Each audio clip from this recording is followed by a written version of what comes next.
मेरा ये प्लान था कि मैं पहले एक काम करता हूँ, मैं जर्नलिज्म कर लेता हूँ। अच्छा।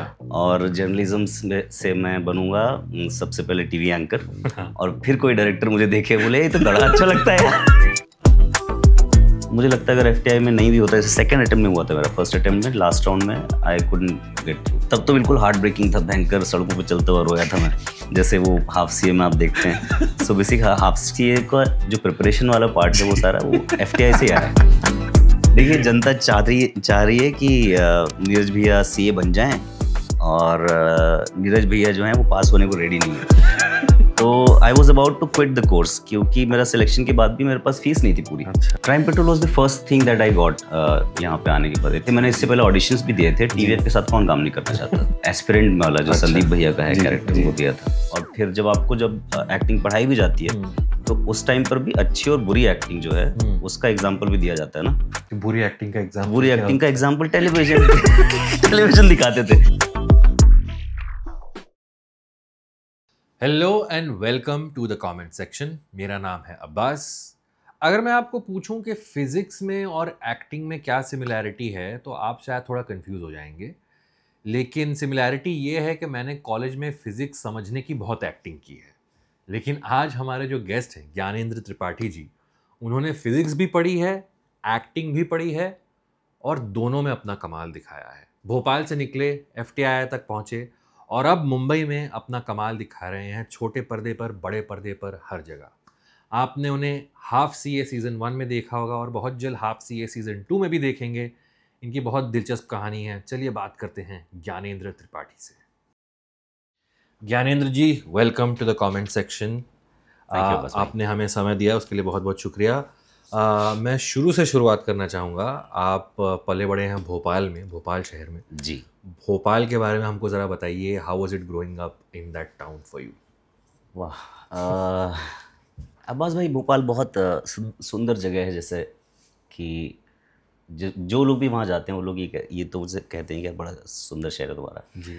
तो मैं बेसिकली रीवा एक ज़िला है मध्य प्रदेश में, वहाँ से आगे 70 किलोमीटर आगे एक गांव है, वहाँ की मेरी पैदाइश है। लेकिन फिर मैं 3 साल का था कुछ, तो पिताजी की जॉब भोपाल में थी, तो पढ़ाई लिखाई के सिलसिले में हम लोग भोपाल आए। अच्छा। तो मेरी परवरिश सारी भोपाल में हुई, पढ़ाई लिखाई सब भोपाल में हुई है। तो ग्रोइंग अप वाज इंटरेस्टिंग यार, बहुत नॉर्मल था ऐसा कुछ। मुझे अब उसको मैं अंडरलाइन करके बताऊंगा तो कहानी बना सकता हूँ। हाँ बताइए लेकिन कहानी बनाने ही बैठे हम यहाँ पे। मतलब कहानी बना सकता हूँ इन द सेंस कि उसको इस तरीके से देखा जा सकता है कि हाँ दोज वर द डेज। वो मुश्किल दिन भी थे कई मामलों में, पर उन्हीं की वजह से मैं जहाँ पे भी हूँ आज, अगर बॉम्बे में बैठा हूँ तो उसी वजह से। भोपाल की एक बोली है, जो केडेंस होता है भोपाल का, जो मैंने तो सिर्फ फिल्मों में, टीवी शो में सुनी है कि ऐसा कर रहा हूँ, यहाँ जा रहा हूँ जी। ये जो है बड़ी प्यारी लगती है सुनने में जी। और आप भी इसी तरह बोलते हुए सुनते हुए बड़े हुए?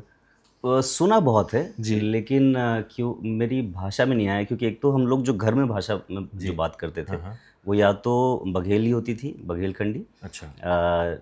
जो पेरेंट्स को सुनते थे, या फिर खड़ी हिंदी। अच्छा। और भोपाल का जो बाकी जो एकेडमिक्स वगैरह वाला जो वर्ड है वहाँ पर ऐसा नहीं है उसका असर। अच्छा। तो जब आप कॉलेज वगैरह में जाते, क्लास वगैरह में जाते, तो वहाँ प्रॉपर हिंदी आपको पढ़ाई जाती है। लेकिन जैसे ही आप क्लासरूम से बाहर निकल रहे हैं तो फिर मैडम बच्चे को गोद में बिठा लो। एक्टिंग का, फिल्मों का शौक आपको बचपन से था या कब हुआ? फिल्मों का शौक तो था, मतलब टेलीविज़न देखना। मुझे याद है कि जब बहुत पहले महाभारत शुरू हुआ था, टीवी नया नया आया ही था, तो that used to be an event सबके लिए कि सब लोग जाके, एक आध घर में टीवी होता था तो उनके यहाँ बाहर हॉल में जमघट लगती थी, ऐसे 20-25 लोग बैठे हैं, बड़े से लेके छोटे तक, बच्चों तक। तो वो था। फिर बेसिकली दूरदर्शन से स्टार्ट हुआ जी, and it started impacting kids, मेरे जैसे बच्चों को। पर ऐसे ये नहीं सोचा था कभी कि इसमें करियर बनाना है या फिर एक्टर बनना है। वो समझ में आया ग्रेजुएशन के दौरान, जब मैं ग्रेजुएशन कर रहा था, फिजिक्स ऑनर्स बीएससी। आपने साइंस की पढ़ाई की, आपने फिजिक्स पढ़ा है, जी। जो मेरे पल्ले तो कभी नहीं पड़ा स्कूल में। मेरे पल्ले में नहीं पड़ा, इसलिए मैं यहाँ आ गया। फिजिक्स मुझे वहाँ तक समझ में आती है जहाँ तक समझ में भी आती है, इंटरेस्टिंग भी लगती है, अच्छा। जहाँ तक बहुत लॉजिकल बात हो रही होती है। लेकिन जैसे उसमें मैथ्स आता है और हाँ। आपको कहा जाता है कि साबित कीजिए आपने जो कहा है, जी। और वो मैथमेटिकली साबित कीजिए, हाँ। वहाँ जाके मेरी हालत ख़राब हो जाती है। मुझे लगता है कि यार ये इमेजिन कि एक टेंजेंट है और एक्स है और वाई है, हाँ। तो मुझे वो वाली इमेजिनेशन में बड़ी प्रॉब्लम होती है। तो समझ में आया कि ये मैं कर नहीं पाऊँगा। सो हाँ। तो जब आप ग्रेजुएशन तक आपके दिमाग में कभी ये नहीं आया कि एक्टिंग की जाए या क्रिएटिव फील्ड में जाया जाए? अब बस भाई था क्या कि जहाँ पर मैं बड़ा हो रहा था, मैं बेसिकली स्वभाव से बहुत अंतर्मुखी इंट्रोवर्ट किस्म का इंसान था। जी। तो मेरे पास ऑब्जर्वेशंस बहुत होती थी, कहने के लिए बातें बहुत होती थी, लेकिन स्वभाव ऐसा नहीं था कि मैं बहुत सारे दोस्त बना के और उनके साथ एक्सप्रेस कर सकूं। उसका भी मैंने एनालॉजी निकाला या फिर रीज़न निकाला कि क्यों होता है वैसा, क्योंकि अगर आप बहुत बचपन आपका अभाव में हो, तो होता क्या है लोअर मिडिल क्लास फैमिलीज़ में कि पेरेंट्स बहुत मेहनत करके बच्चों को इंग्लिश मीडियम स्कूल में भेज देंगे। जी। सो उनकी उतनी इनकम होती भी नहीं जिस स्कूल में उनके बच्चे जा रहे होते हैं। वो अपने आप को खींच-तान के ना, जी। जब स्कूल में बच्चे जाते हैं तो वहाँ पर आ रहे होते हैं अलग-अलग डाइवर्सिटी के, अलग-अलग इनकम ग्रुप के बच्चे। जी। तो उनको जो एक्सपोज़र होता है वो आपको है ही नहीं, क्योंकि क्लास तो सेम है, लेकिन क्लास से जैसे आप घर वापस जाते हैं, तो आपका घर का माहौल और वहाँ की चीज़ें बहुत अलग हैं। तो मुझे याद है बचपन में जब when we were growing up, तो डिश टीवी ये सारी चीज़ें हैं ना, ये होती थी। तो किसी के यहाँ कलर टीवी है, कोई बाइक के बारे में बात कर रहा है, कोई कार्स के बारे में बात कर रहा है, टॉयज़ के बारे में बात कर रहा है। तो वो सब रेफरेंसेस नहीं था मेरे पास। तो दो चीज़ें हो सकती थी, या मैं झूठ बोलता या फिर मैं चुप रह जाता and just remain a listener. Right. That's the only way I could participate. तो वो चुप रहने की आदत ऐसी हुई कि वो स्वभाव का हिस्सा बन गई।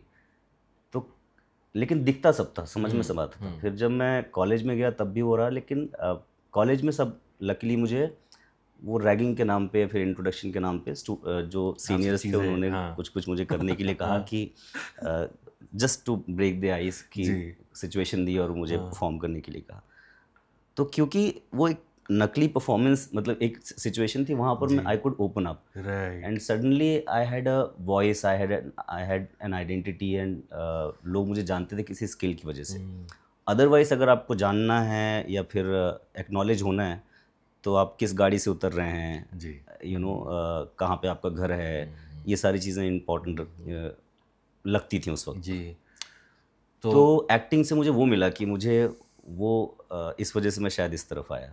हाँ, वैसे तो रैगिंग बहुत बुरी चीज़ है, लेकिन आपके केस में जो है कुछ रैगिंग नहीं थी, इसलिए मैं कह रहा हूँ कि वो एक तरह का क्योंकि सीनियर्स और जूनियर्स आपस में जेल कर जाएं, तो इस वजह से वो होता था। रैगिंग टाइप की ऐसी कोई फिजिकल मारपीट नहीं थी। जी जी जी। हाँ। तो उस वक्त फिर क्या आउटलेट था आपका? कोई थिएटर ग्रुप, कोई परफॉर्मेंस? हाँ, तो ये साइमल्टेनियसली मुझे समझ में आने लगा था कि फ़िज़िक्स जो मैंने ले ली है वो सिर्फ इसलिए क्योंकि मेरे माँ बाप को और आसपास के लोगों को लगता है कि ये, उनको पता ही उतना था कि इंजीनियर बनेगा, डॉक्टर बनेगा, ये जो चीज़ें। तो इंजीनियरिंग के लिए बहुत पैसे लग रहे थे, और तो बेस्ट क्या हो सकता था, जितने आपके पास रिसोर्सेज थे उसमें ये था कि बीएससी ऑनर्स कर लो आप फिज़िक्स में, और वो अच्छा कॉलेज है, उसके बाद आपको एमएससी कर लेंगे, फिर जॉब लगी। बेसिकली कमाई कैसे हो, वही होता है। और घर का अकेला लड़का था मैं, तो लेकिन करते हुए समझ में आ गया था कि ये किताबें मेरे बस की बात नहीं है। और लकीली उसी टाइम पर मुझे फिर इस तरफ रुझान हो गया कि जो एनुअल फंक्शन होते थे और ये सारी चीज़ें, तो छोटे छोटे स्किट्स वगैरह हमने कॉलेज में करने शुरू किए, और उस ग्रुप में मुझे काफ़ी मज़ा आने लगा। तो उसी दौरान उन 3 सालों में मुझे समझ में आया कि मुझे किसी ऐसी फील्ड में जाना है जहाँ पर मुझे एक्सप्रेस करने का मौका मिले। जी। पर फिर ये भी समझ में आ रहा था कि एक्टिंग का जो स्ट्रगल्स की कहानियाँ सुन के रखी थी, तो मेरा ये प्लान था कि मैं पहले एक काम करता हूँ, मैं जर्नलिज़्म कर लेता हूँ। अच्छा। और जर्नलिज़्म से मैं बनूँगा सबसे पहले टीवी एंकर, और फिर कोई डायरेक्टर मुझे देखे बोले ये तो बड़ा अच्छा लगता है यार, कितना अच्छा बात करते हैं, इसको बुलाओ एक्टिंग कराते हैं। लेकिन ऐसा हुआ नहीं। मैंने दिया भी था, आईएमसी का एग्ज़ाम दिया था। अच्छा। That was the first time उसका एग्ज़ाम देने के लिए मुंबई आया था। अच्छा। हुआ नहीं, पढ़ाई नहीं की थी उसको लेकर, तैयारी नहीं थी, दिमाग में तो कैरेक्टर्स थे, इमोशंस थे बहुत सारे, उनको एक्सप्रेस करने के तरीके चलते थे। तो जैसा कि आपने कहा कि आपका जो बैकग्राउंड था, फैमिली बैकग्राउंड बहुत ही हम्बल बैकग्राउंड था, जी लेकिन भोपाल की एक बहुत रिच कल्चरल लिटरेरी लेगेसी भी है। जी कहीं आप उससे जुड़े हुए थे, कहीं आप उससे जी हाँ, तो जुड़ा डायरेक्टली ये नहीं था, लेकिन भोपाल में एक कल्चर है कि जो लोग बहुत ज़्यादा घर पे नहीं पढ़ते लिखते हैं वो भी थिएटर देखने चले जाएंगे, या फिर कॉलेजेस में बहुत सारे सेमिनार्स होते हैं, स्कूल्स में, तो लिटरेचर को पसंद करने वाले काफ़ी लोग हैं, बहुत सारे राइटर, दुष्यंत कुमार त्यागी, इतने सारे लोग वहाँ से हैं। बशीर बद्र का जलवा हुआ करता था उस टाइम पर वहाँ पर, सुरेंद्र शर्मा, ये लोग रेगुलरली परफॉर्म करते थे, रविंद्र भवन वगैरह। तो इन सब के नाम ऐसा था कि सुने हुए थे, या फिर अखबार पढ़ते थे, तो अखबारों में आता था इनके बारे में। फिर जब थिएटर सर्कल में थोड़ा गुस्सा में कॉलेज वाले में, तो वहाँ पर लोगों ने इंट्रोड्यूस किया अलग अलग राइटर्स को और इनको, तो उनके साथ रेजोनेट ज़्यादा बेहतर कर पाया मैं कि ये अपनी बात को कहने के लिए, क्योंकि वो इमोशंस की बात कर रहे थे, वहाँ पर गणित नहीं था, और तो मुझे लगा हाँ, तो और मुझे भाषा से बहुत प्यार था। अच्छा। मेरे एक टीचर हुआ करते थे डॉक्टर विजय बहादुर सिंह जी। वो बिल्कुल प्रेमचंद की तरह दिखते थे। अच्छा। उनका पहनावा, धोती कुर्ता, उनकी मुस्टैच, और तो जब मैं कॉलेज जाता था, मेरे पास गाड़ी वगैरह नहीं थी, तो वो बेसिकली उसी रोड से निकलते थे अपनी 800 में, मारुति 800 में, and he used to give me lift some time. तो मुझे लगता था मैं प्रेमचंद के साथ बैठ कॉलेज जा रहा हूँ आज, and then he would take our lectures in the class. बहुत ही, but he was a physics professor. No no no, he was Hindi के अच्छा, प्रोफेसर ओके, थे वो, ओके। बहुत बड़े आलोचक हैं, अच्छा। मतलब नेशनल लेवल पे। डॉक्टर विजय बहादुर सिंह, डॉक्टर राजेंद्र, तो काफ़ी सारे टीचर्स थे जिनका इन्फ्लुएंस बहुत ज़्यादा हुआ। जब ये क्लास में पढ़ाते थे तो फिज़िक्स की क्लास मेरे बिल्कुल समझ में नहीं आती थी, और जब ये क्लास में आते थे तो ये गज़ल के बारे में बात करते थे, ये कविताओं के बारे में बात करते थे, ये गांधी के बारे में बात करते थे, ये हिस्ट्री के बारे में बात करते थे, ये जो कैरेक्टर्स हैं रामायण के, राम, सीता, इनके जो एथिक्स हैं, इनकी जो वैल्यू सिस्टम थी, कहाँ पे वो कॉन्फ्लिक्ट था। So and also they used to invite questions कि आप पूछिए। तो वो जो इन्वॉल्वमेंट था वहाँ मुझे मज़ा आता था जी। और भाषा कितनी सुंदर तरीके से अगर आपके पास भाषा है तो आप किसी इमोशन को कितनी सुंदर तरीके से लोगों तक पहुंचा सकते हैं। ये जो कम्युनिकेशन की स्किल थी, इसने मुझे अट्रैक्ट किया। अच्छा। शुरुआत में तो भारत भवन जगह है जी भोपाल में जी, यहाँ इस जगह से आपका क्या नाता रहा है? भारत भर में मैंने कोई प्ले नहीं किया, मैंने 1-2 प्लेस देखे हैं। अब अगेन जब मुझे समझ में आया कि एज एन एक्टर आपको तैयार करना है अपने आप को, तो थिएटर आपको करना पड़ेगा। भोपाल में अब थिएटर का भी ये है कि अगर आप, so I used to support my own education, तो उस टाइम पर मुझे कोचिंग वगैरह पढ़ानी होती थी, और शायद वो कमिटमेंट्स होते थे कि ये क्लासेस लेनी है सब, तो मुश्किल हो जाता था कि मैं वो सब छोड़ करके रिहर्सल्स में जा पाऊँ, टाइम दे पाऊँ, और वो कमिटमेंट कर नहीं पाया मैं। तो जो एमेच्योर लेवल पे कॉलेज में प्लेज होते थे वही किया मैंने। एक प्ले किया था, हारा हुआ सिकंदर नाम था उसका, रविंद्र भवन करके एक जगह है भोपाल में, वहाँ पर उसके एक आध शो किए थे। पहली बार जब आप स्टेज पे गए, आपको याद है वो मेमोरी?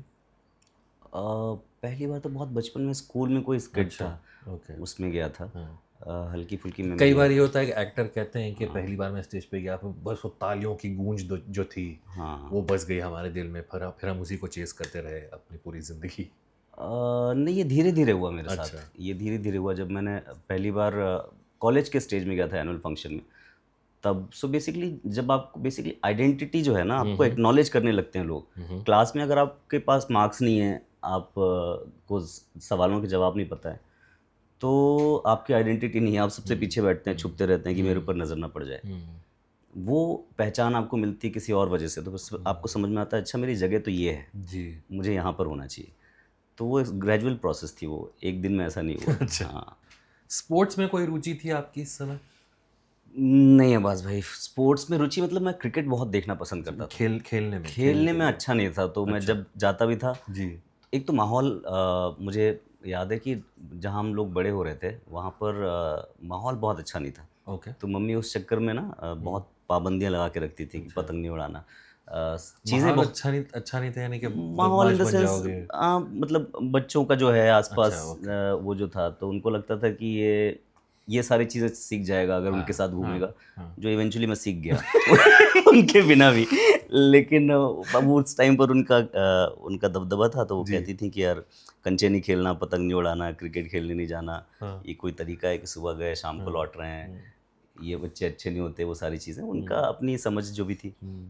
तो उस चक्कर में मैं जा नहीं पाया। जब जाता भी था तो फिर ऑब्वियसली आप प्रैक्टिस नहीं करोगे तो आपको आएगा जी, नहीं, तो हाँ। मैं यूजुअली बॉल ही उठाता रहता था, ओके। बल्ला पकड़ता था तो आउट हो जाता था। बट हाँ, शौक बहुत था मुझे ओके, क्रिकेट देखने ओके। का। तो जब से मुझे याद है शारजा कप मैंने सचिन 98। हाँ 98 हुँ। उन्होंने बनाए थे, उसके नहीं, थोड़े दिन 98 में कप हुआ था, आई थिंक ही मेड 134 और हाँ, हाँ, 143। 2 मैचेस उन्होंने, उन्होंने एक ऑस्ट्रेलिया सेमीफाइनल के जीता था, खिलाफ, हाँ। हाँ, बनाए वहाँ थे। से और उसके थोड़े पहले से इनफैक्ट वर्ल्ड कप हम खेल रहे थे 96 वाला 96 वर्ल्ड का, कप। हाँ। तब से मुझे मेमोरीज़ याद हैं, लेकिन क्रिकेट वैसा है कि फिर मैं अगर टेस्ट मैच भी आ रहा है तो मैं देखता था। हाँ, अच्छा। ओके। तो फिर पहली नौकरी आपने कब की? पहली नौकरी वैसे तो बहुत सारी की भोपाल में रहते हुए। पहली इनकम अगर कहें हाँ, तो पहली इनकम थी, मैं I started distributing newspapers okay. Bhopal में शुरू में। हाँ। I was 10th standard I guess. तो क्योंकि वो सुबह का काम होता था, हुँ। अर्ली मॉर्निंग आपको साइकिल से जाना है, एक्सरसाइज की एक्सरसाइज और वो काम। तो वहाँ से मुझे याद है कुछ 350 या 400 रुपये मेरी कमाई थी। अच्छा। लेकिन हाँ, जो पहली बार वो मुझे अभी तक याद है, ऐसे स्लो मोशन में ना, हुँ। एकदम क्लोज़अप में वो उसके हाथ, जो हमारा जो हॉकर था, हाँ। उसके जेब में से पैसे निकले हैं और वो गिन रहा है और वो मुझे दे रहा है और मैं देख रहा हूँ कि ये मेरे को मिलने वाले हैं 400 रुपये। तो मुझे अभी तक उसके बाद जॉब मैंने टाटा स्काई में किया था सबसे पहले, अच्छा। पुणे में। और उसके ये आप बाद जब ऑनर्स करके निकले तब? हाँ, व्हेन आई हाँ, शिफ्टेड टू पुणे, जी। क्योंकि मुझे ग्रेजुएशन के बाद ये करना था कि कहीं से सीख के जाना था एक्टिंग। जी। मुझे ये पता था सीखना ज़रूरी है। हुँ। तो एफटीआई का था, पर एफटीआई की प्रॉब्लम वही थी अगेन, फ़ीस वगैरह का की हुँ, काफ़ी फ़ीस हुँ, थी। हुँ, तो मुझे ये लगा कि कहीं से जॉब कर लें और कुछ हुँ। पैसे इकट्ठे कर लें। तो लकीली ऐसा हुआ कि 2 जॉब मुझे मिली। एक इन्फोसिस बीपीओ, वो अच्छा। भी पुणे में था, जी। लेकिन उसका इंटरव्यू क्लियर हुआ था, बाकी उसका जॉइनिंग लेटर डेट नहीं आई थी। हुँ। और जॉइनिंग डेट पहले आ गई थी टाटा स्काई वालों की। सो जी, बेसिकली कॉल सेंटर जी, दोनों का। तो कॉल सेंटर जी। जॉइन किया, 1 महीना इनकी ट्रेनिंग ली, सैलरी ली और उसके बाद बीपीओ में चला गया, इन्फोसिस अच्छा। बीपीओ में, बिकॉज़ उनकी सैलरी ज़्यादा थी ऑब्वियसली। थोड़ा रिवाइंड करना चाहूँगा, तो पुणे पहुँचना ये आपका कॉन्शियस डिसीजन था कि मुझे एफटीआई जाना है इसलिए मैं पुणे जाऊँगा, ये या एक कोइंसिडेंस था? कोइंसिडेंस भी था, और एक जिसको आप कहते हैं ना कि आप शिद्दत से कुछ माँगे तो कायनात ऐसे। जी। सो मुझे याद है ब्रह्मा मेरा is no more with us, batchmate था। हुँ। हमने साथ में ही थिएटर शुरू किया था भोपाल में, जी। मतलब प्लेज़ वगैरह करना।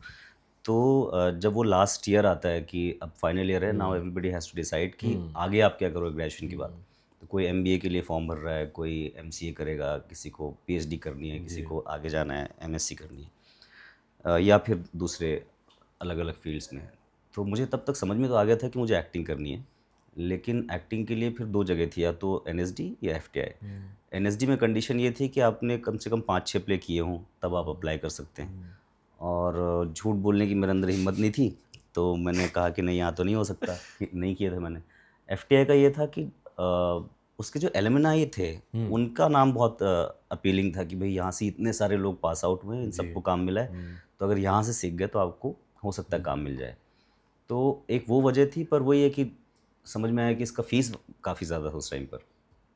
तो फिर ये था कि पूना किसी तरीके से पहुँचा जाए, हुँ। और ब्रह्मा का हो गया था, जो मेरा बैचमेट अच्छा, था उसका। जी। तो मुझे याद है वो फॉर्म लेके आया था। हम लोग लास्ट का 1-2 महीना बचा था कॉलेज का, तो उसने कहा ये देखो एफटीआई का फॉर्म। तो मैंने कहा भरा नहीं तुमने? हाँ। लास्ट डेट है आज। हुँ, तो मैंने कहा कितने का है? तो कहता है 1500 रुपये का है। हुँ, अभी 1500 रुपये मेरे पास नहीं थे उस टाइम पर यार। हाँ।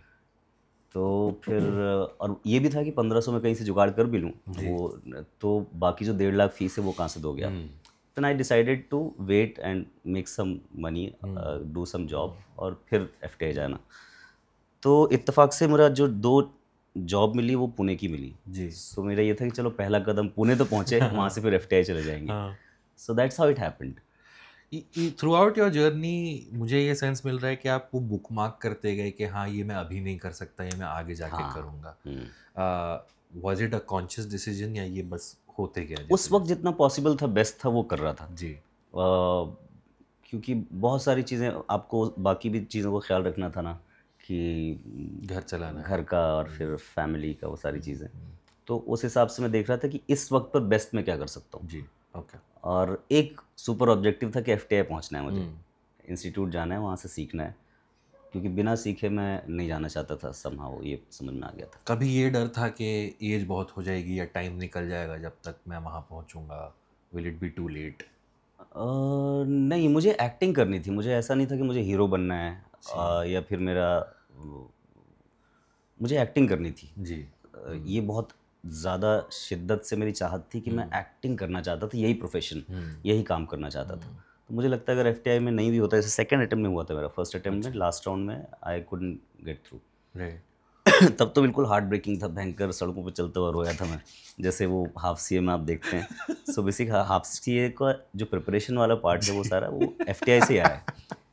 तो मुझे याद है कि जब रिज़ल्ट मैंने देखा कि मेरा नाम नहीं है लास्ट 20 लोगों में, तो वो लॉ कॉलेज रोड पर मैं तब तक हो गया था 22 साल का तो था मैं, तो मैं भूल गया था कि लोग देख रहे होंगे, रो रहा है इतना बड़ा आदमी है बच्चा।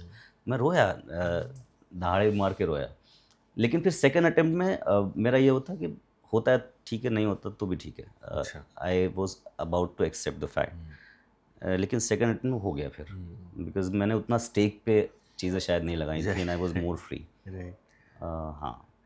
एफटीआई की दिनों की कहानियाँ बताइए, कैसे वो दिन थे, क्या आपका एक्सपीरियंस था, कोई आपके बैचमेट्स ऐसे जिनके बारे में आप बताना चाहेंगे? यार बाज भाई बहुत सुंदर टाइम था। मुझे लगता है कि एफटीआई से पहले और बाद में दो ज्ञानी त्रिपाठी है। अच्छा। सो उससे पहले जो था एक बच्चा था जो कि समझ में नहीं आ रहा था उसे कहाँ जाए क्या करे। अपब्रिंगिंग जो थी उसमें बहुत सारा एक्सपोजर नहीं था। जिन चीज़ों का एक्सपोजर था उसके अलावा बहुत सारी चीज़ें थी समझने के लिए। जब एफटीआई गया तब समझ में आया कि अच्छा अलग अलग किस्म के अलग अलग कंट्री के कॉर्नर से लोग आए हुए हैं और सबके डिफरेंट एक्सपोजर्स हैं। सिनेमा को लेकर भी, एक्टिंग को लेकर भी जो समझ है वो वहाँ पे चेंज हुई, क्योंकि उससे पहले हमने अमिताभ बच्चन, मिथुन चक्रवर्ती, सो मेरा ये था कि अगर फिल्म में फाइटिंग है, लड़ाई वड़ाई है तो फिल्म अच्छी है, वरना क्या मतलब है फिल्म का। तो गुरुदत्त और ये बाकी सारी फिल्मों को तो हम देखते नहीं थे, कह रहे यार आज ये दिखा रहे हैं दूरदर्शन पे। वहाँ पहुँचे तो वहाँ समझ में आया कि नहीं, एक्टिंग जो है वो, सिनेमा जो है वो इसके बियॉन्ड भी बहुत कुछ है। तो उसने एक दुनिया दरवाजे खोले। अगेन शुरू के 6 महीने मुझे याद है जब सेकेंड अटेम्प्ट में हो भी गया मेरा, तो अगेन वही ऐसा लग रहा है, इसलिए मैं कह रहा था कहानी बन जाती है ना जब पैसे वाली बात आती है ना कि। तो I was about to quit the course, क्योंकि मेरा सिलेक्शन के बाद भी मेरे पास फीस नहीं थी पूरी। अच्छा। 1-1.5 साल जॉब करने के बाद भी I couldn't manage to accumulate that much of money. तो जो वहाँ पे हमारे एक्टिंग कोऑर्डिनेटर थे दिग्विजय, वो आए, उन्होंने कहा कि तू फाइनली माना नहीं, आ ही गया ना अंदर। मैंने कहा यार दिग्गी भाई प्रॉब्लम ये है कि मैं ज्वाइन नहीं कर रहा हूँ, मैं छोड़ना पड़ेगा। तो क्यों? तो मैंने उनको बताया कि यार ये प्रॉब्लम ये है कि पैसे नहीं है फीस भरने का, लास्ट डेट था। तो then he understood and he took me to Pental sir who was our HOD, and then Pental sir took me to Pankaj Rag who was the director of the institute. Pankaj Rag साहब ने पहले उन्होंने कोशिश की समझाने की कि कितनी शिद्दत से तुम चाहते हो कि हाँ। मैंने बताया सर सब कर लिया मैंने। बैंक्स लोन नहीं देते आपको क्योंकि ये कोई प्रोफेशनल कोर्स नहीं है उनके हिसाब से, और वो कहते हैं कि आपके पास गारंटी होनी चाहिए कुछ। तो अगर मेरे पास गारंटी होती तो फिर मैं उनके पास क्यों जाता।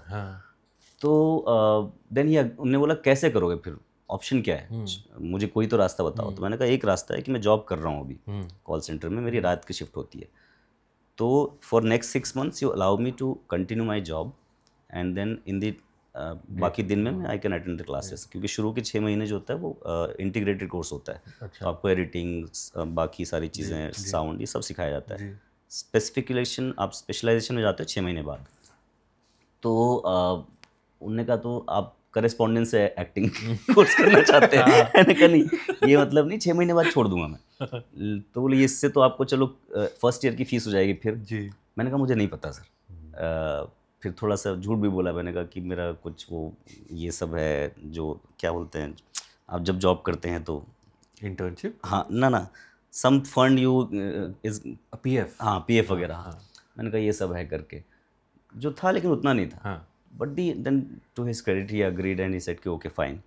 तो शुरू के 6 महीने वो किया, तो all my batchmates used to do my projects. आपको असाइनमेंट मिलते हैं। हाँ। तो सचिन वर्मा, भुवन अरोड़ा, ये सारे जो मेरे बैचमेट्स थे, तो मैं तो आधा सोया आधा जागा रहता था। मैं वही पूछ रहा था, आप सो कब रहे थे? जब रात को तो BPO हार्डली कर रहे 4 घंटे 3-4-5 घंटे सोता था मैं। जब भी कैब में सोना हो गया ये सारी चीज़ें। तो इन लोगों ने my batchmates they really took care of me उस टाइम पर ना, कि दे अंडरस्टूड। हालांकि आपके अंदर ये रहता है ना कि I am doing something different, क्योंकि वहाँ पर लोग बहुत फ्री एटमॉस्फेयर है। कोई ऐसा ड्रेस कोड नहीं है, तो कोई ऐसा टाइमिंग एज सच नहीं है कि आपको ना इतने बजे उठना है इतने बजे सोना है। तो जब लोग रात को पार्टी करते थे, फिल्म रिलीज़ हुई है, कुछ किसी का कोई प्रोजेक्ट कंप्लीट हुआ है, और मैं टाई वाई लगा करके मेरी कैब बाहर वेट करती थी मेन गेट पे। तो मुझे इतना ऑड लगता था अपने हॉस्टल से निकल के, क्योंकि वो करीब 300 मीटर का रास्ता है जिसको आपको पैदल तय करना है, क्योंकि कैब के नॉट कम इन साइड। तो मैं ऐसा देखता था कि अब कहीं से आवाज़ आई, कहाँ जा रहा है तो that used to be a funny thing. पर हाँ, वो बहुत ही इंटरेस्टिंग टाइम था। ये एक चीज़ मैंने सुनी कि इंस्टीट्यूट में जो है आपको बहुत फ्रीडम मिलती है कि आप का जो भी आपका आउटलुक हो, जो भी आपकी क्रिएटिव वॉइस हो, वो आप उस पर प्रैक्टिस कर सकते हैं। But then once you come out of the institute, then there is a whole new different world waiting for you. क्या आपको वो महसूस हुआ, या जब आप इंस्टीट्यूट में थे, क्या आप किसी तरह से अपने आप को प्रिपेयर कर रहे थे कि भाई इसके बाद फिर मेरी ज़िंदगी क्या होगी? हाँ, वो मेरे साथ अलग केस था आवाज़ वही, क्योंकि मुझे याद है एक बार क्लास में पूछा था किसी टीचर ने कि who all are open to do television. So मैं एक अकेला बंदा था 20 में से जिसने बोला था कि I am okay, because I had to survive, I had to take care of my self and support my self. And then I was also dating my girlfriend who is now my wife. And we were not getting younger anymore, so we wanted to get married, and the only way I could go and say to her parents that we want to take it ahead, अगर मेरे पास job होती, कुछ कर रहा होता ना, तो वो एक बहुत बड़ी वजह थी कि मैं चाहता था जल्दी से जल्दी मेरा कोर्स ख़त्म हो, जितना मुझे वहाँ से समेटना है लूँ, and then I come to Mumbai and start earning. So मेरे साथ अलग केस था वो, और इसीलिए मैं जैसे ही बाहर आया तो जो भी मुझे मिला काम, तो मैंने उसमें ना नुकुर नहीं की शुरू में। जो मिलता गया वो करता गया। उसके बाद फिर धीरे धीरे समझ में आया कि नहीं, कंफर्टेबल नहीं होना आपको एक जगह पर, कहीं पर जहाँ पे आपको लगने लगे कि बहुत कंफर्ट हो गई यहाँ चीज़ें, वहाँ से फिर वहाँ डेंजरस है। तो उस वक्त जैसा आपने कहा कि आप इकलौते थे जिसने हाथ उठाया टीवी में काम करने के लिए, was TV looked down upon? Yes certainly. उसकी वजह भी मुझे समझ में आती है, क्योंकि इतना प्रेशर है आपके ऊपर, आपको हर रोज़ कुछ कंटेंट डिलीवर करना है। एक बेयर मिनिमम तो टाइम चाहिए ना आपको लिखने के लिए, उसको एग्जीक्यूट करने के लिए। तो वो था कि टेलीविज़न कौन करेगा, क्योंकि सिनेमा आपको एक तरफ दिखाया जा रहा है कि वर्ल्ड सिनेमा आप देख रहे हो, उसका एक बार एक पैमाना आपने तय कर लिया है, और फिर आप टेलीविज़न देख रहे हो, और फिर जब एक्टिंग पढ़ाई भी जाती है, तो उस टाइम पर भी अच्छी और बुरी एक्टिंग जो है उसका एग्जाम्पल भी दिया जाता है ना। बुरी एक्टिंग का एग्जाम्पल टेलीविजन दिखाते थे या फिर बता देते थे कि देखा तो है ही सबने कि हर चीज़ आपको पॉइंट करके बताने की ज़रूरत नहीं है। सो मुझे याद है जो मेरे जो पहली बार मेरी आँख खुली थी ना एक्टिंग को लेकर, अरविंद पांडे हमारे एक टीचर हैं, तो वो आए, उन्होंने कहा कि उन्होंने पहले असाइनमेंट दिया था कि कुछ भी एक छोटा सा आप परफॉर्म करने के लिए रेडी रखिए, 2 मिनट 3 मिनट का। 1 साल हो गया था हम लोगों की कोर्स को ख़त्म हुए सेकेंड ईयर में।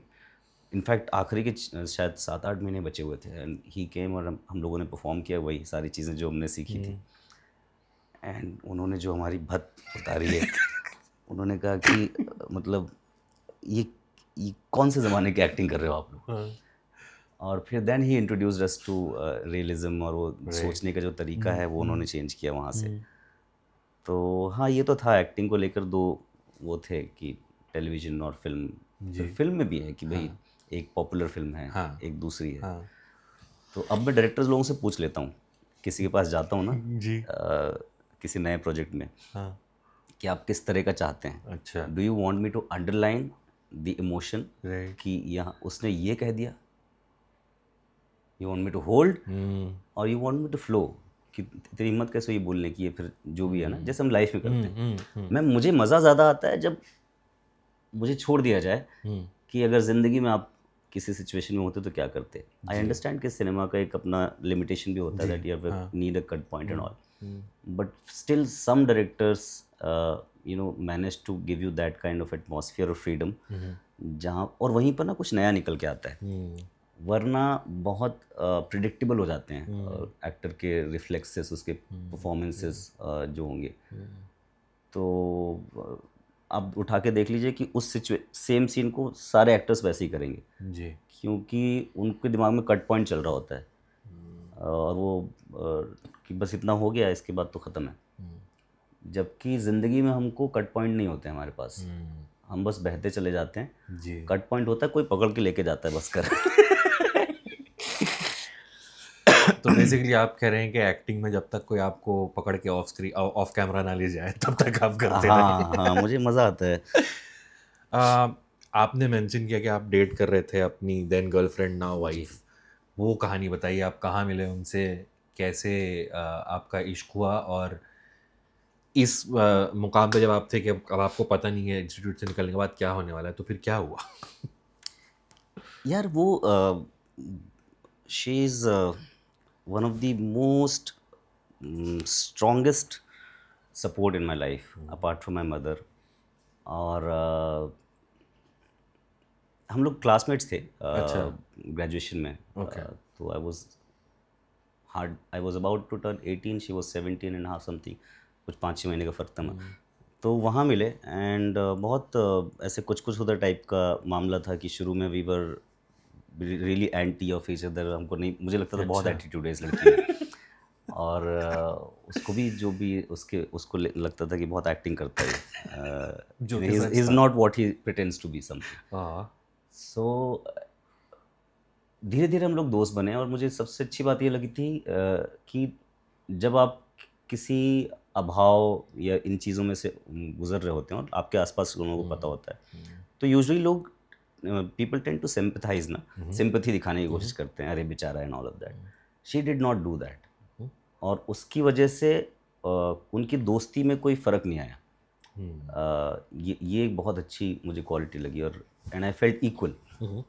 And then we became friends, remain in talking terms, and then she went on to do her MBA and I came to FTI Pune. Right. But we remain in touch.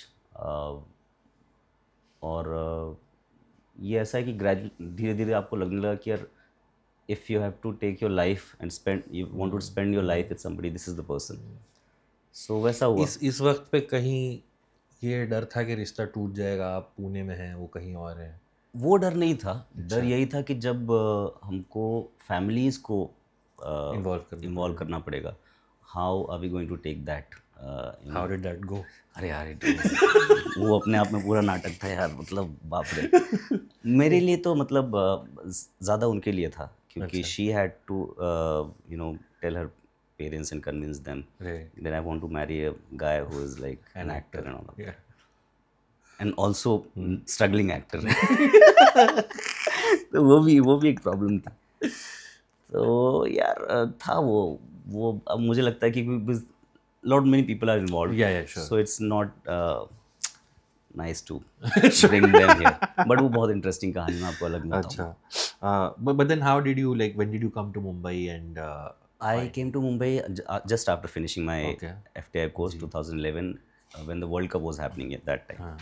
सो अच्छी बात यह थी कि FTI से निकलो आप तो मुंबई आपको नया मतलब ऐसे डॉन्टिंग नहीं लगता, क्योंकि यहाँ पर Sunny Hinduja, Vijay Varma and all these seniors, Jaideep Ahlawat, these people are already है। ये 1 साल पहले शिफ्ट हो गए थे, 2 साल पहले।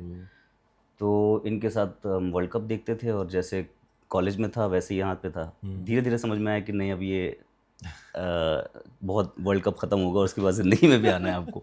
हाँ, पर हाँ, ये है कि आपको शहर में कुछ लोग होते हैं सीनियर्स आपके जिनको आप फ़ोन करके पूछ सकते हैं कि भाई क्या चल रहा है और क्यों हो रहा है। आपने टेलीविज़न में बहुत काम किया। One of the primary things that came during my research was crime petrol. या उसमें लिखा है कि क्राइम पेट्रोल में आपने कई किरदार किए, कई एपिसोड किए। जी। तो इस वक्त पे आपका घर चल रहा था, were you satisfied with what you were doing? Did you have a feeling कि हाँ, now I can make a living as an actor? Crime Patrol was the first thing that I got. यहाँ पे आने के बाद episodic मिला, एक एक दिन का काम छोटा छोटा, और फिर वहाँ पे मेरी ऐसी ग्रोथ हुई in terms of characters. I started getting longer parts and then Crime Patrol अगर जिसने देखा है तो उसमें जो इंस्पेक्टर होते हैं they are suppose to be the lead so called ना, राइट। चेहरे होते हैं वो। जी। So I got to play those also.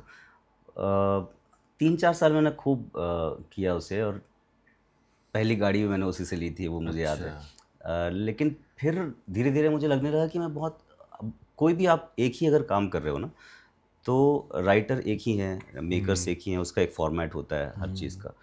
तो अब आप, मुझे पहले से पता होता था एग्जैक्टली क्या होने वाला है, बीट्स जो होते हैं वो बहुत प्रेडिक्टेबल हो जाते हैं। Then I start enjoying it, right. और मैं प्रैक्टिस भी वही कर रहा था क्योंकि महीने में 15 दिन आप वही काम कर रहे हो। जी। तो जब मैं दूसरे ऑडिशन पे भी जाता था तो मुझे लग रहा कि यार ये कहीं से क्राइम पेट्रोल निकल रहा है इसमें।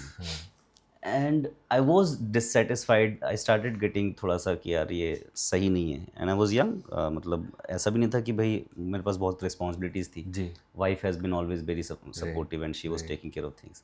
तो मुझे लगा there was no reason I should get stuck there. Right. और एक दिन मुझे याद है कि सुबू सर जो हमारे राइटर होते थे, he was directing the show, और उन्होंने 3-4 टेक हो गए, जी। और मैं उसी दौर से गुजर रहा था जब मुझे लग रहा था कि यार मैं स्टक हो गया हूँ, जी। There is nothing new which is am able to explore. उन्होंने कहा यू आर ज्ञानी, you are degenerating as an actor. And it felt like कि वो वहाँ से नहीं बोल रहे हैं, यहाँ से बोल रहे हैं। And that was the last day I decided कि no matter how much I have to wait, and if I have to start from the scratch, right. I will not go back to do that thing. Yeah, sure. I want to fast forward to Half CA, Yeah. which is the big thing that you have been in. Half CA आपके पास कैसे आया ये बताइए, और अपने character के बारे में थोड़ा सा बता दीजिए। नीरज गोयल का जो कैरेक्टर है। आया तो ऑडिशन के थ्रू। मैं मालेगांव शूट करके आया था, सुपर बॉयज़ ऑफ मालेगांव, और मुझे आशीष का फ़ोन आया जो कास्टिंग डायरेक्टर थे। उन्होंने कहा कि ज्ञानी भाई एक कैरेक्टर है, ये टीवीएफ वाले शो बना रहे हैं हाफ से करके। आपने टीवीएफ की पहली जो ऑब्वियसली मैंने देखे हुए थे, मैंने इससे पहले ऑडिशंस भी दिए थे। टीवीएफ के साथ कौन काम नहीं करना चाहता, तो वो तो फैक्ट है। मैंने उसका दिया था एस्पिरेंट वाला, जो संदीप भैया का है कैरेक्टर, वो दिया था। अंधेरी ईस्ट में हुआ करता था ऑफिस तक जी। और काफ़ी एक्सपेक्ट भी कर रहे थे। इनफैक्ट लॉकडाउन के दौरान भी बड़े शिद्दत से मैंने एक ऑडिशन दिया था। एस्पिरेंट का ही दूसरा कोई कैरेक्टर था जो एस के सर थे, क्या नाम था उनका? जी। जी। हाँ। वो वाला कैरेक्टर ना, उसका दिया था मैंने। हाँ, तो व्हेन दिस केम, तब तक मेरा एक और शो था घर वापसी। उसमें मैंने एक भैया, मनीष भैया करके एक कैरेक्टर था, वो प्ले किया था, और वो भी मतलब लोगों ने रिसीव अच्छा किया था, उसके क्लिप्स वगैरह वायरल हुए थे। जी। तो मेरा डर ये था कि I did not again want to get stuck in भैया के कैरेक्टर में, कि अब ये भैया किया और जस्ट अगले दिन अगले साल फिर से भैया आ रहा है। तो मेरा वो था, इसलिए मैं थोड़ा सा एप्रीहेंशंस थे। तो आशीष ने बोला कि एक बार आप आ जाओ, मिल लो, सीन देख लेते हैं। तो मैंने कहा सीन भेजो एक बार। उन्होंने सीन भेजे, तो राइटिंग इतनी अच्छी थी यार अब्बास भाई की, मतलब आपको मेहनत ही नहीं करनी पड़ी उसको याद करने की, वो फ्लो हो रही थी बहुत। और वो वाला सीन था जो शायद why do I want to be a CA, जो एक सीन है कि वो आर्ची को समझा रहा है जी। तो मुझे लगा यार ये तो बहुत ही टेम्पटिंग है। I just wanted to give an audition. और उसको उनको मैंने बताया भी कि यार ये चीज़ है। तो उन्होंने कहा ये है। फिर देन आई मेट प्रतीश ने बुलाया मुझे, and then he explain me कि how it is different and it's sort of based on this character and his journey. तो फिर then I came on board, और उसके बाद तो I had such a wonderful time working with Pratish and the entire team, क्योंकि बहुत time बाद मुझे ऐसे ग्रुप में काम करने को मिला जहाँ पर कोई हायरार्की नहीं थी। ऐसा नहीं था कि डायरेक्टर साहब आ गए, डायरेक्टर साहब आ गए। Director was like chilled, in fact he would take extra effort to make sure कि आप ना कंफर्टेबल रहें जी। तो मेरा जो एक्सपीरियंस था टोटल फर्स्ट सीज़न का प्रतीश के साथ, वो मतलब something to remember for lifetime वैसा था। बहुत ही बढ़िया। सीज़न 2 बहुत जल्द आने वाला है हाफ सीए का जी। तो कहानी बताए बिना आप हमें थोड़ा सा बता दीजिए हम क्या एक्सपेक्ट कर सकते हैं आपसे। देखिए, जनता चाह रही है कि नीरज भैया सीए बन जाएं और नीरज भैया जो हैं वो पास होने को रेडी नहीं है। तो अब मेरे पास ये था कि मैं क्या करूं, और बाकी दुश्वारियां भी ज़िंदगी की हैं जी। जो सबकी ज़िंदगी में होती हैं। तो अब देखते हैं नीरज भैया कैसे डील करते हैं, इसी के बारे में ये कहानी। आप बता रहे थे हम रोल करने से पहले बैठे थे कि आपके इंस्टाग्राम डीएम्स में कई सारे आपको अरे मैसेजेस सर, आते हैं सीए स्टूडेंट्स के, बहुत चार्टर्ड सारे। अकाउंटेंट्स के। बहुत सारा प्यार मिलता है। जी। मुझे नहीं पता था इतनी बड़ी कम्युनिटी है और इतने सारे लोग हैं जिन्होंने शो देखा है। तो वो इंस्टाग्राम एक ज़रिया मिल जाता है ना, जी, माध्यम हाँ। कि वहाँ से पता चलता है। तो हाँ, काफ़ी सारे लोग आते हैं। कई बार पॉसिबल नहीं होता कि सबको आप जवाब दे पाएँ। जिनके बहुत ही अच्छे लगता है कि बहुत दिल से लिखा है उसने, और उसको अगर मैं एक जवाब भी ना दूं तो मैं कर देता हूँ। कई बार ये भी होता है कि फिर लोग 5-7 बार भैया हेलो, और जब भैया जवाब नहीं देते तो फिर आखिरी में आखिर में कुछ और लिख के चले जाते हो। और वो आखिरी चीज़ ही आपको याद रह जाती है। वो आखिरी चीज़ याद रह जाती है। फिर आप सोचते हो कि अच्छा पहले तो हेलो ही बोल रहा था, तभी हेलो कर देता तो ये गाली नहीं देता। आपकी एक बहुत बढ़िया फिल्म 12/12 पिछले साल रिलीज़ हुई थी और उससे पहले काफ़ी फिल्म फेस्टिवल्स में भी इसने नाम कमाया था। तो इस फिल्म के बारे में ज़रा हमें बताइए। अब तो रिलीज़ हो चुकी है सर। अच्छा। वो it had theatrical release last year, limited theatrical release. हमको Okay. कुछ 30 स्क्रीन्स मिले थे, 30-35 स्क्रीन ऑल ओवर इंडिया। तो वो हो चुकी रिलीज़, बट हाँ उसका एक्सपीरियंस बहुत अच्छा था। जैसा मैं बता रहा था कि कहीं कहीं आपको मौका मिलता है, कुछ डायरेक्टर्स आपको ये मौका देते हैं कि आप फ्लो हो सकें। आप इस बात का ध्यान ना रखें कि कट यहाँ पर होना है और वो होना है, जी। They will take care of it. तो उस फिल्म में काम करने का जो अनुभव था वो बहुत अच्छा था। एक तो बनारस में shoot, ji.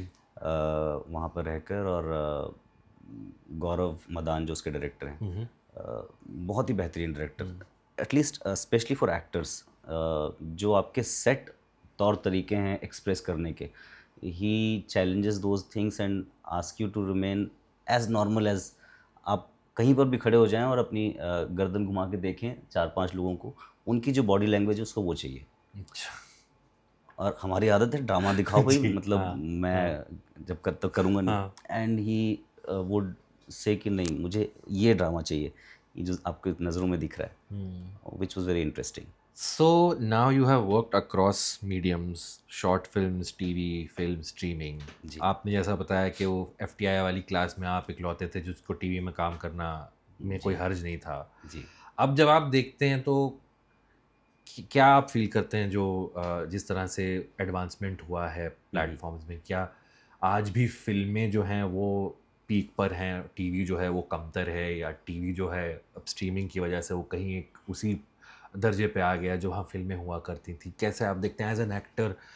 How do you approach it? Do you think it has worked in favour of the actors, और do you think it has made everything very muddled and confusing? Bit of everything Okay. Abbas भाई। So again, तब भी मुझे पता था कि वो television से ज़्यादा प्रॉब्लम है, वो जो आपके पास प्रेशर है ना कि जी। इतने टाइम पर आपको कमिट करना है। हाँ। क्योंकि सेम पीपल, बहुत सारे लोग वहाँ से जब निकल के दूसरे फॉर्मेट में आए तो उन्होंने अच्छा काम भी किया है, ऐसा नहीं है। तो वो उसकी प्रॉब्लम थी जो कि आज भी है। अगर आपको डेली सोप हर रोज़ डिलीवर करना है जी। तो आप पूरे 3 साल 4 साल चलाना है तो कहाँ से लिखेगा राइटर? उसके पास टाइम। मेरे बहुत कुछ दोस्त हैं जो टीवी में लिखते हैं, तो सामने टीवी चल रहा है और यहाँ पे पार्टी चल रही है और यहीं पे लिख रहे हैं। जी। तो उसमें आप कहाँ बहुत डीप जा पाएंगे? हाँ। तो वो तो उसकी प्रॉब्लम थी, वो that still exist. Right. Volume wise काम बढ़ा है फॉर न्यू एक्टर्स, क्योंकि जब ये आया हमारा OTT एक्सपोजर, बहुत सारे चैनल्स आए, प्लेटफॉर्म्स आए, तो उतने एक्टर्स थे ही नहीं कि वो नए एक्टर्स की उनको ज़रूरत थी, और नए एक्टर्स को बड़े कैरेक्टर्स मिले। जी। अदरवाइज सिनेमा में क्या होता है, 1.5 घंटे की कहानी है, एक हीरो है, एक हीरोइन है, उनकी एक ज़िंदगी है, और उसका दोस्त जो होता है वो दोस्त की सारी प्रॉब्लम वही है जो हीरो की प्रॉब्लम है, उसकी प्रॉब्लम सॉल्व कर देना। हाँ। तो वहाँ पर बहुत मुश्किल से आपको कैरेक्टर्स मिलते थे जो कि नोटिसेबल हों, क्योंकि फॉर्मेट लंबा है, यहाँ पर 3-4 कैरेक्टर्स हाँ। उनके बैकग्राउंड के साथ में आप देख सकते हैं। हाँ। ये अच्छी चीज़ हुई, पर अब मुझे जो सेंस हो रहा है कि यहाँ पर भी बहुत ज़्यादा अभी जो टेलीविज़न से हुआ था कि पहले बुनियाद और वो जब शुरू हुई थी, हाँ। तो क्वालिटी वाज द थिंग, हम्म। है ना, कम था लेकिन लोग वो देखते थे।